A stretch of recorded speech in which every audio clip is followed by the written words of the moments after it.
부산 자갈치 시장의 아침은 늘 싸움처럼 시작됐다. 고등어 싱싱하다. 오늘 안 사면 후회한다. 아이고, 저 집 생선은 어제도 싱싱하다더니 오늘도 싱싱하네. 생선이 사람보다 오래 사는가 보다. 그 말에 시장 사람들이 와르르 웃었다. 그 중심에 윤정이가 있었다. 정이는 생선 좌판 옆에서 어머니를 도와 장사를 했다. 머리에는 흰 수건을 질끈 묶고 손에는 늘 비린내가 배어 있었지만 웃음만큼은 봄날 같았다. 그 맞은편 골목에는 강태식의 전파사가 있었다. 간판은 거창했다. 태식전자 라디오, 텔레비전, 전축 수리 전문. 하지만 실제로는 고장난 선풍기, 전기밥솥, 다리미, 심지어는 우리 집 시계가 남편보다 늦게 들어온다는 이유로 벽시계까지 들고 오는 곳이었다. 태식은 말수가 적었다. 그런데 정이만 지나가면 이상하게 말이 더 없어졌다. 친구 만복은 그 꼴을 보고 혀를 찼다. 야, 강태식. 너는 사랑을 눈으로 하냐? 입은 국 끓여 먹었냐? 태식은 고장난 라디오를 만지며 말했다. 시끄럽다. 납땜하는데 방해된다. 납땜은 라디오에 하지 말고 내 인생에 해라. 정혜 씨 마음이 떨어져 나가기 전에 붙잡으라고. 그때 정희가 전파사 앞을 지나갔다. 태식 씨, 우리 집 라디오 또 안 나와요. 태식은 벌떡 일어났다. 어디가 안 나오는데요? 뉴스는 나오는데 노래만 나오면 지직거려요. 만복이 옆에서 끼어들었다. 그거 라디오가 문제가 아니고 마음이 문제네. 노래 나오면 누가 생각나나 보지.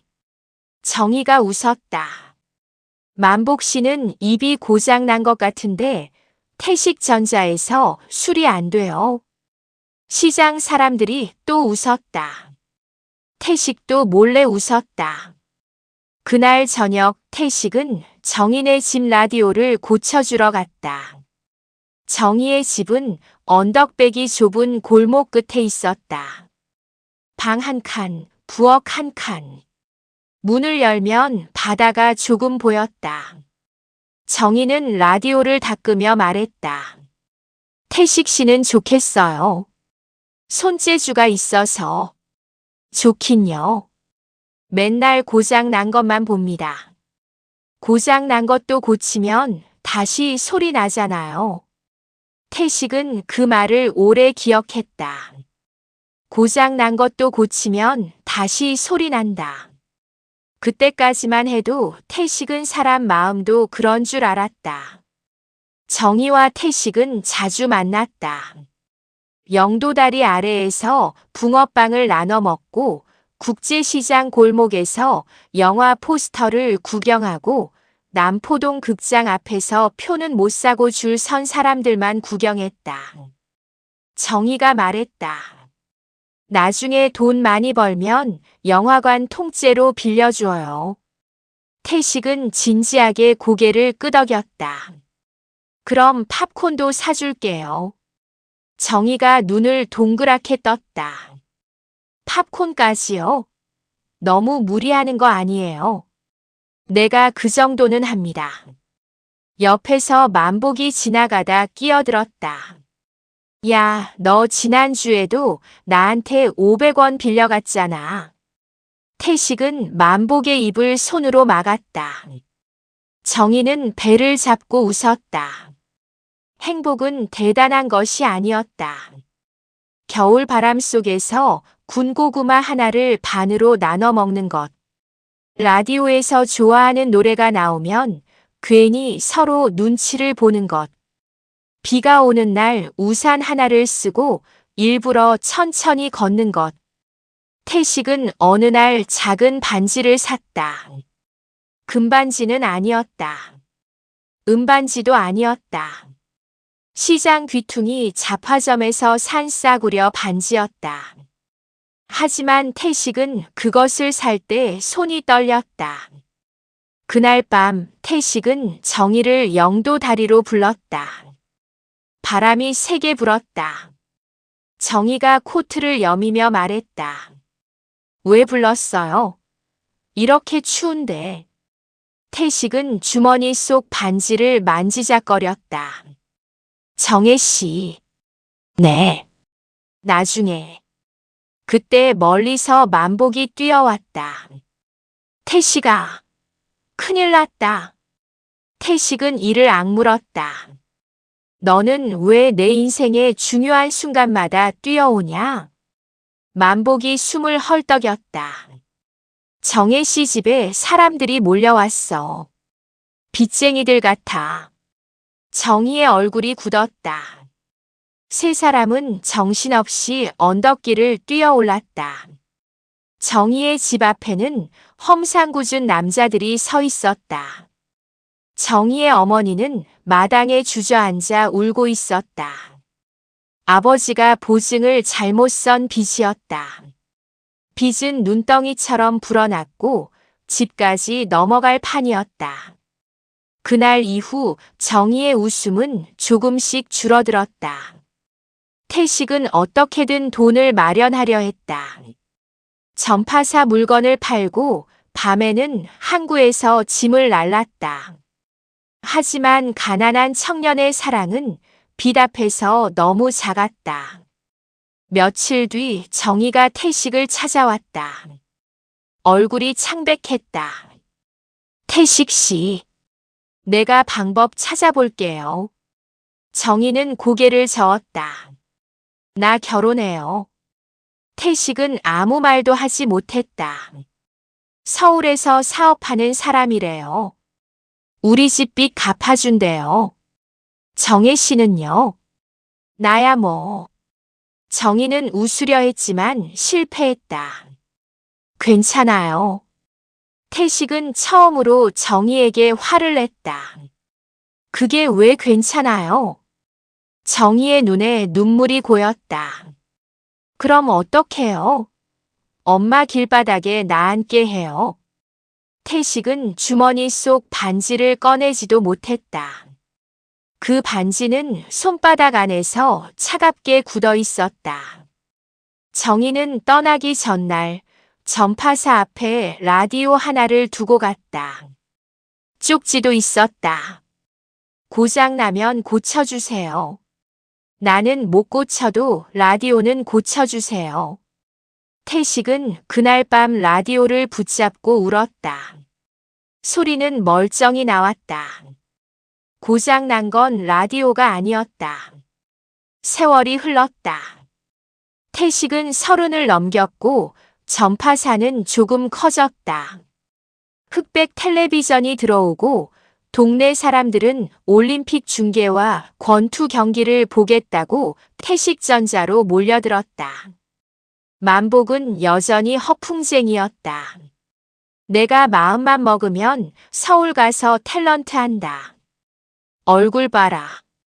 이 정도면 주연급이지. 복순이 국밥을 나르며 말했다. 그래. 주연은 주연이지. 동네 바보 주연. 사람들이 웃었다. 태식도 웃었다. 하지만 웃음 끝에는 늘 빈자리가 있었다.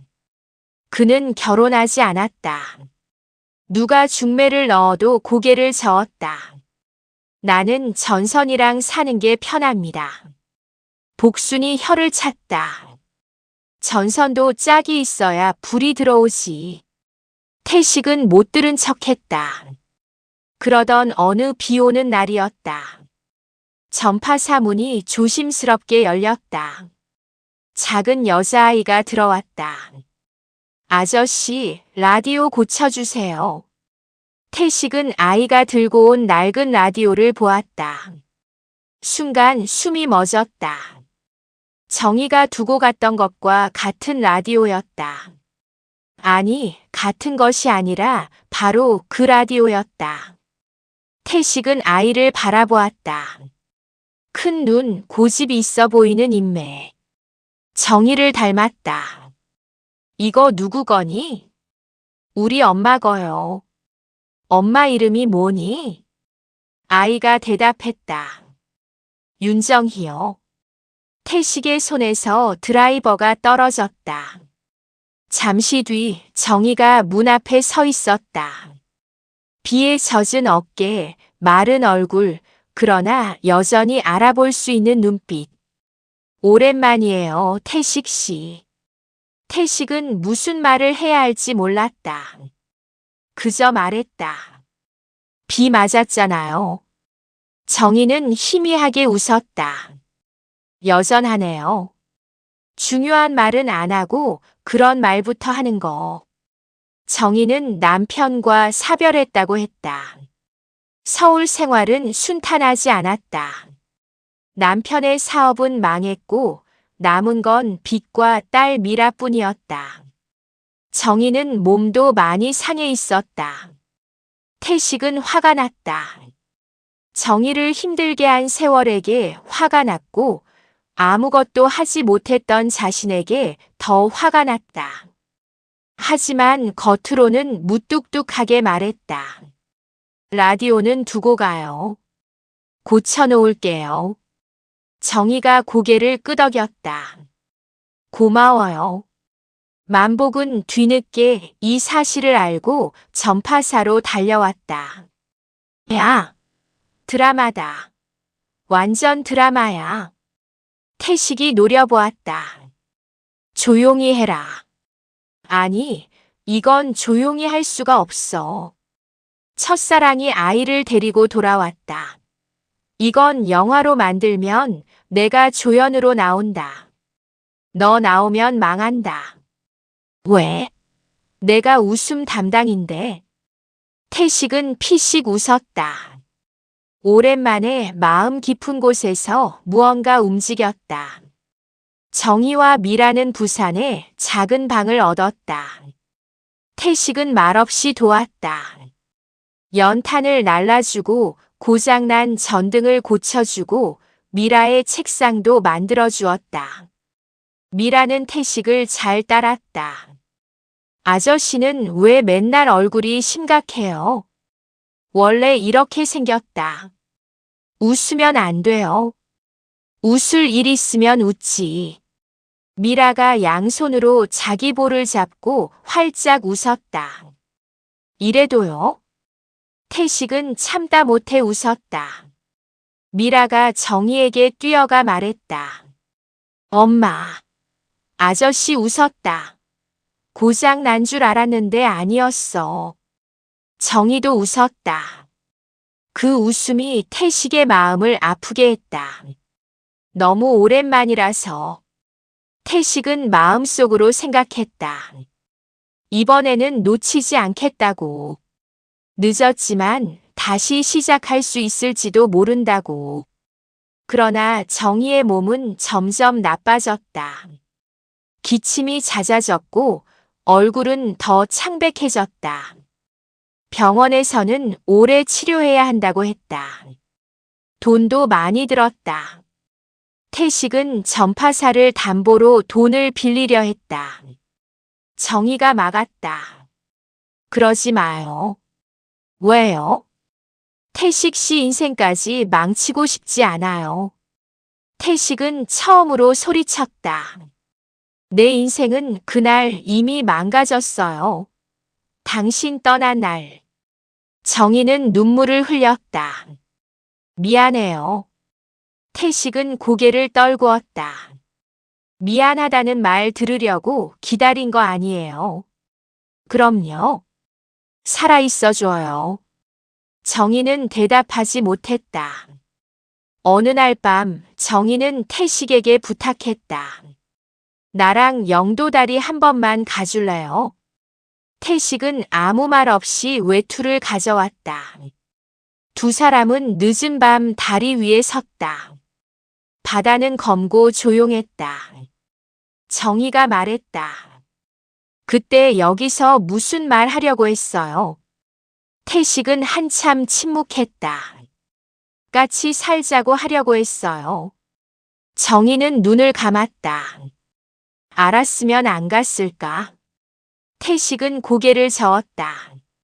갔겠죠. 당신은 그런 사람이니까. 나 미워했어요. 많이요. 정희가 웃었다. 솔직하네. 그런데 미워하는 것도 힘이 있어야 하더라고요. 나중엔 그냥 보고 싶었어요. 정희의 눈에서 눈물이 흘렀다. 태식 씨, 말하지 마요. 미라 부탁해요. 태식은 이를 악물었다. 그런 말 하지 말라고. 그 아이한테는 아버지가 없어요. 그런데 태식 씨 같은 어른이 있으면 외롭지는 않을 것 같아요. 태식은 하늘을 올려다보았다. 별도 없는 밤이었다. 정희가 조용히 말했다.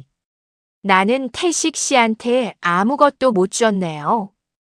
태식은 떨리는 목소리로 말했다. 줬어요. 뭘요? 기다리는 법, 사랑하는 법, 그리고 사람 하나가 떠나도 마음에 남는다는 걸. 정희는 태식의 손을 잡았다. 차가운 손이었다. 미안해요. 그리고 고마워요. 태식은 주머니에서 오래된 반지를 꺼냈다. 싸구려 반지. 20살 청년이 떨리는 손으로 샀던 그 반지. 이거 그때 주려고 했어요. 정희는 반지를 받아 손가락에 끼워 보았다. 헐거웠다. 세월이 그녀를 너무 많이 데려가 버린 탓이었다. 정희는 웃었다.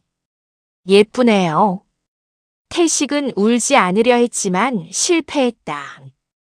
그날 밤 두 사람은 아무 말 없이 오래 앉아 있었다.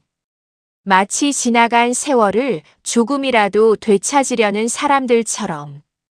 정희는 겨울이 끝나기 전 세상을 떠났다. 장례식장은 조용했다. 미라는 울다 지쳐 잠들었고 태식은 그 옆에 앉아 밤새 움직이지 않았다. 만복이 다가와 조심스럽게 말했다. 태식아, 밥 좀 먹어라. 태식은 대답하지 않았다. 복순이 국밥 한 그릇을 내려놓았다. 산 사람은 먹어야 한다. 그래야 죽은 사람도 마음 놓는다. 태식은 숟가락을 들었다. 한 숟갈을 삼키자 눈물이 같이 떨어졌다. 미라가 잠에서 깨어 물었다. 아저씨, 우리 엄마 어디 갔어요? 태식은 한참 뒤에 말했다. 아주 먼데 갔다. 언제 와요? 태식은 대답할 수 없었다. 미라가 울먹이며 말했다. 그럼 나 이제 혼자예요. 태식은 미라를 끌어안았다. 아니, 혼자 아니야. 그 말은 미라에게 한 말이기도 했고 자신에게 한 말이기도 했다. 세월은 다시 흘렀다. 미라는 자랐다. 태식은 미라를 학교에 보냈고 도시락을 싸주었고 운동회에 가서 아버지 달리기에도 나갔다. 결과는 꼴찌였다. 만복이 배를 잡고 웃었다. 야, 너 달리는 모습이 고장난 선풍기 같더라. 태식이 숨을 헐떡이며 말했다. 내가 뛰어봐라. 나는 관객 체질이야. 미라는 웃으며 태식에게 물을 건넸다. 아저씨, 괜찮아요? 태식은 땀을 닦으며 말했다. 괜찮다. 일부러 천천히 뛴 거야. 왜요? 다른 아버지들 기 살려주려고. 미라가 웃었다. 그 웃음은 정희와 닮아 있었다. 태식은 그 웃음을 볼 때마다 가슴이 아팠지만 동시에 살아갈 힘을 얻었다. 미라는 훗날 라디오 방송국 작가가 되었다. 첫 월급을 받은 날 미라는 태식에게 낡은 라디오 하나를 내밀었다. 정희가 남긴 라디오였다. 아저씨, 이거 아직 나와요? 태식은 라디오를 켰다. 지직거리는 소리 끝에 음악이 흘러나왔다. 미라가 말했다. 엄마가 이 라디오 좋아했죠? 태식은 고개를 끄덕였다. 응. 아저씨도 엄마 좋아했죠? 태식은 한참 말이 없었다. 그러다 조용히 대답했다. 많이. 미라는 눈물을 글썽였다. 엄마도 알았을까요? 태식은 라디오를 바라보았다. 알았을 거다. 창밖으로 바람이 불었다. 허공처럼 텅 빈 줄 알았던 세월 속에 사실은 많은 것이 남아 있었다.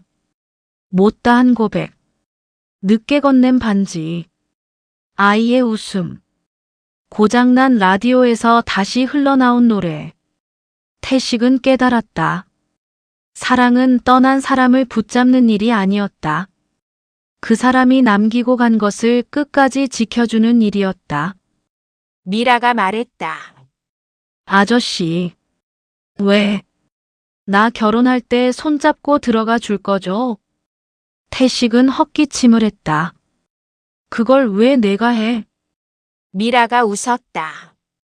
아버지니까. 태식은 아무 말도 하지 못했다. 그는 창밖을 바라보았다. 하늘은 맑았고 구름 하나가 천천히 지나가고 있었다. 태식은 마음속으로 정희에게 말했다. 정희 씨, 나 잘하고 있는 거 맞죠? 바람이 대답처럼 창문을 살짝 흔들었다. 태식은 미라의 머리를 쓰다듬었다. 그래, 내가 들어가마. 미라는 활짝 웃었다. 그 웃음 속에서 정희가 잠시 돌아온 것 같았다. 태식은 더 이상 허공을 붙잡지 않았다. 허공인 줄 알았던 그곳에 사랑이 남아 있었으니까.